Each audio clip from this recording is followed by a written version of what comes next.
Hello my YouTube family. पिछले vlog में आपने देखा मेरी शुरुआत, पर आज जो मैं बताने जा रही हूँ वो सिर्फ एक स्टोरी नहीं है, वो मेरी लाइफ का सबसे बड़ा टर्निंग पॉइंट है। मुझे 1 साल हो गया था उस जॉब में, रोज वही रूटीन, वही लिमिटेड सैलरी। लेकिन उस 1 साल ने मुझे एक बहुत बड़ा स्किल सिखा दिया। वो था माइक्रोसॉफ्ट। मुझे माइक्रोसॉफ्ट की एक एक कमांड आती थी। कंप्यूटर पर मेरा हाथ एकदम सेट हो चुका था और मेरे कलीग्स कह भी रहे थे कि मत छोड़ ये जॉब, मार्केट बहुत खराब है। पर मुझे खुद पर यकीन था। मैंने रिजाइन कर दिया। No backup, no safety. सिर्फ एक जिद थी कि मुझे इससे बेहतर जगह जाना है।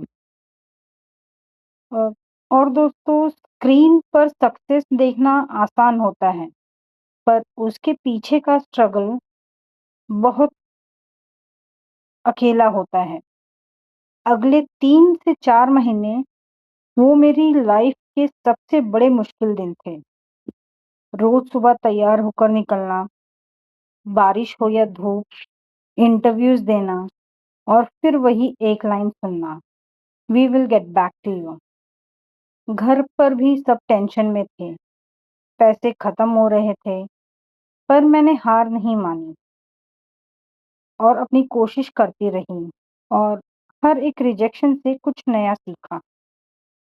और फिर एक दिन एक कॉल आई, एक ऐसी कॉल जिसने सब बदल दिया।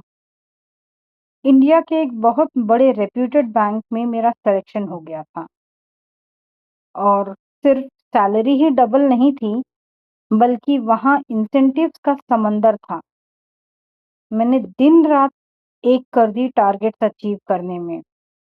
दोस्तों, बिलीव मी, मेरी सैलरी एक तरफ और मेरी इंसेंटिव्स एक तरफ। मैं अपनी बेस सैलरी से ज्यादा तो इंसेंटिव्स कमा रही थी, वो भी पहली बार। और ये पहली बार ही था कि जब मुझे फाइनेंशियल फ्रीडम का असली मतलब समझ आया।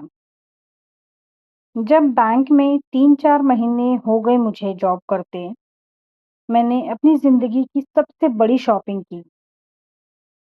मैंने मम्मी के लिए एक गोल्ड का नेकलेस लिया, मेरे अपने पैसों से, मेरी अपनी मेहनत से। और जब मैंने वो ज्वेलरी का बॉक्स मम्मी के हाथ में रखा, तो वो खुशी से झूम उठी। उन्हें यकीन ही नहीं हो रहा था कि उनकी बेटी उन्हें इतना बड़ा तोहफा देगी। और आज हालात ये थे कि वो पड़ोसियों को भी घर बुला बुला कर दिखाती हैं, देखो मेरी बेटी ने मुझे सोने का हार दिया है। उनकी वो गर्व भरी मुस्कान देखकर मुझे लगा मेरा बैंक में हर घंटा एक्स्ट्रा काम करना वर्थ था। पर अब बारी उस सपने की थी जो मेरे पापा ने कभी देखा था, बट पूरा नहीं कर पाए। उनका सपना था कि गांव में एक अपना खुद का घर। पापा हमेशा देखते थे, प्लानिंग करते थे, और हम उसी लिए घर गांव भी जा रहे थे। बट किस्मत को कुछ और मंजूर था उस वक्त। मैंने डिसाइड किया कि चाहे कुछ भी हो जाए, मैं उस गांव में अपने पापा के नाम पर एक शानदार घर खड़ा करूंगी। मैंने मम्मी से पूछा, मम्मी क्या हम गांव में घर बनाएं? उनकी आंखों में आंसू थे। उन्होंने बस हाँ में सर हिलाया।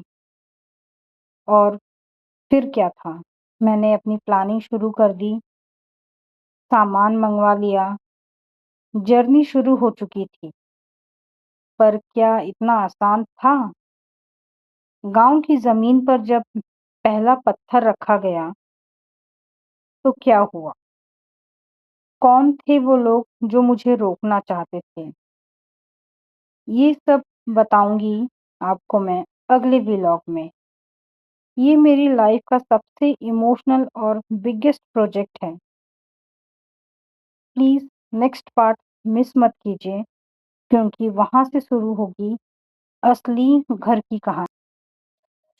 लाइक करें, शेयर करें एंड सब्सक्राइब ज़रूर करना अगर आप भी अपने माँ-बाप का सपना पूरा करना चाहते हैं तो।